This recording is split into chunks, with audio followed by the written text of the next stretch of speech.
Bismillahirrahmanirrahim. Assalamualaikum warahmatullahi wabarakatuh and salam Malaysia Madani. Mr. President, Excellencies, the Human Rights Council's mandate is clear. That is to advance human rights, uphold fundamental freedoms, and protect human dignity.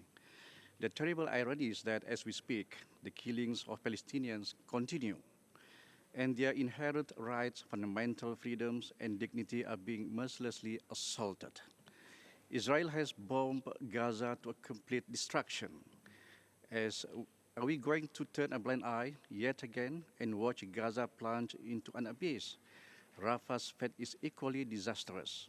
I was there recently on the 23rd February and personally witnessed heart-wrenching humanitarian devastation at the Rafah-Gaza border. Victims are merely surviving in what seems to be an endless nightmare.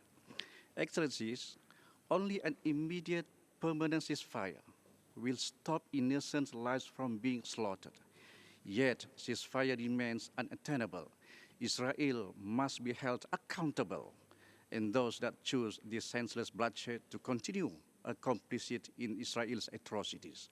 The very least that we can do is to ensure that the Council lives up to its mandate. Silence, inaction, and preferential treatment from this Council imply complicity too. Let me be clear, Malaysia will stand with the oppressed. We will castigate atrocities and advocate for peace instead of war, for the well-being of all mankind. We will not relent unless justice is served, impunity is abolished, and Palestine assumes her rightful seat as a full-fledged member state of United Nations. Excellencies, the war in Gaza is unfortunately not the only situation that this Council must address.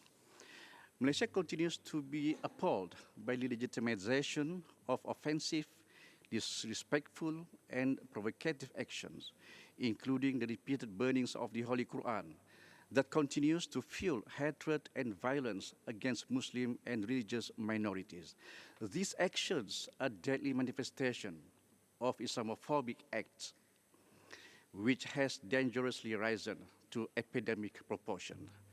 The appointment of a UN Secretary General's Special Envoy as a complementary mechanism to address this scourge is more urgent than ever and rightly deserves this Council's endorsement. Excellencies, on the situation in Myanmar, Malaysia reaffirms strong support for Myanmar's democratic transition, peace and stability, and prosperity through inclusive economic development. We hope that through the support of ASEAN and the international community, a peaceful solution that is in the best interest of the people of Myanmar will be realized soon. By no fault of our own, Malaysia is facing the brunt of hosting Rohingya refugees, yet we have done so generously. However, we are disappointed that criticism and scrutiny seem to have taken precedence over genuine cooperation in burden and responsibility sharing. Malaysia hosts the largest number of refugees and asylum seekers in Southeast Asia, 186,000 to date. To address this challenge, we reiterate our call for the international community to assist Malaysia in resettling them to a third country expeditiously. Excellencies, as Malaysia's third term on the Council draws to a close in December, we proudly reflect on our achievements and contributions here as well as at home. With extreme poverty reduced, quality of social services improved, protection of vulnerable increased, institutional reforms underway, good governance strengthened, fundamental liberties promoted, and inequality being tackled, we celebrate our achievements, big or small, across an array of rights, with profound sense of ownership. As our journey continues, we will reflect, improve, and strive to provide a better future for all Malaysians, prioritizing human rights as fundamental to development and in uplifting the standard of living of fellow Malaysians. Excellencies, Malaysia has been benefiting immensely from the good work of this Council, and we have shared our progress in strengthening human rights for all Malaysians during our fourth Universal Periodic Review last month.